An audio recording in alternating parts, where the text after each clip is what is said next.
Africa remains a nexus theater from which the United States cannot shift its gaze. From Somalia.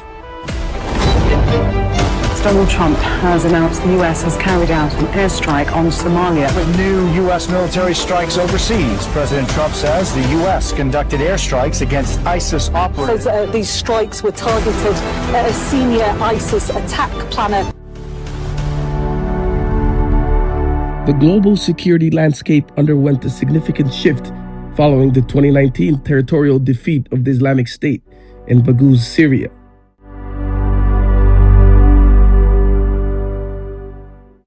While international attention moved toward other geopolitical crises, the ISIS ideology proved resilient, migrating to what security analysts now call nexus theaters.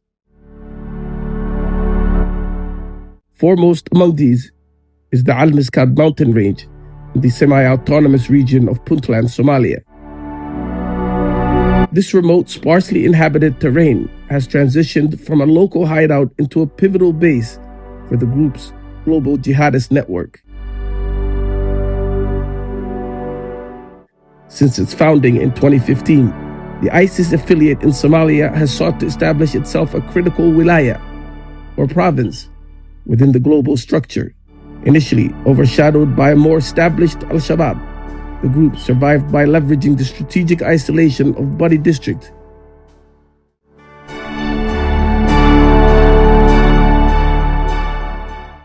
Recent policy analysis suggests that as the Somali government focused its 2023 offensive on Al-Shabaab in the south, a lifeline was inadvertently extended to ISIS in the north, allowing them to seize territory once contested by their rivals.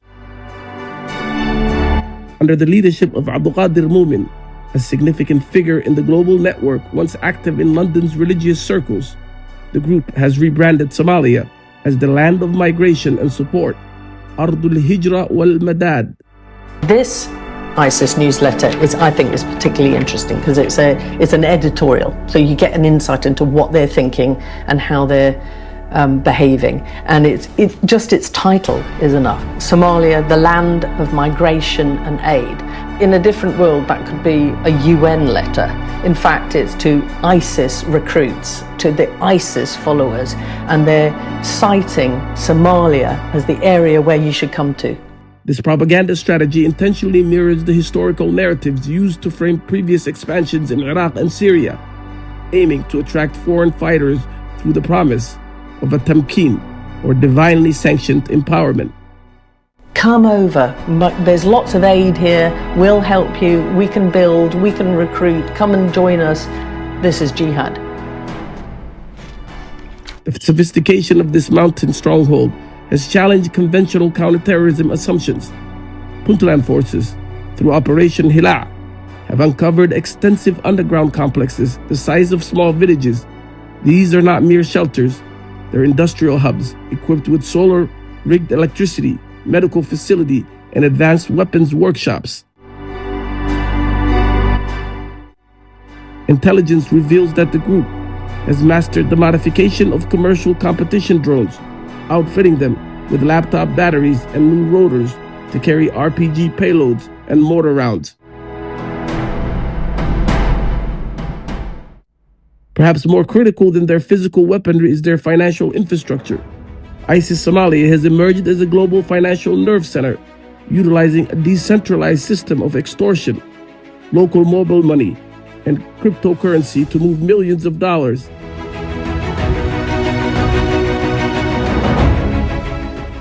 Investigative reports and recovered hard drives show that this mountain node has funded external operations as far-flung as the 2021 Kabul airport bombing and 2024 plot against the Israeli embassy in Sweden. The demographic of this insurgency reflects its international ambition.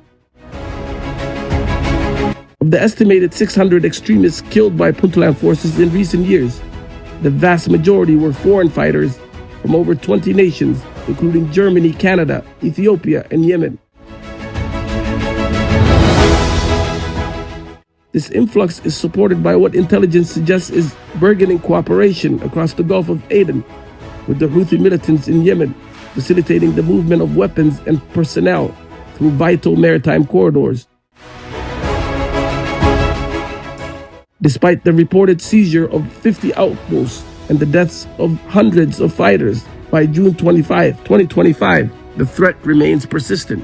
The Puntland military continues to operate in extremely difficult conditions, often forced to clear roads and improvised explosive devices manually, while relying on traditional means such as camels for logistics in areas where modern vehicles cannot pass. The conflict has exacted a severe humanitarian toll on the local population.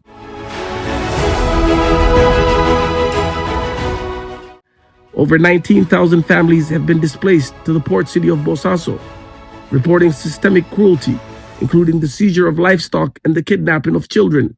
For these communities, the habitable status of their homeland is currently non-existent. Security experts conclude that the battle for Puntland is no longer a localized conflict. It is a critical test of the world's ability to combat this group. While U.S. airstrikes have escalated to an almost weekly pace since 2025, local military leaders argue that military action alone is insufficient. They advocate for a comprehensive international response that addresses the socio-political voids and the regional instability that allows such extremist nodes to consolidate and export their ideology. ISIS has not disappeared. It has evolved into digital, decentralized ghost, leveraging Somalia's fragile governance and strategic maritime access to sustain global insurgency.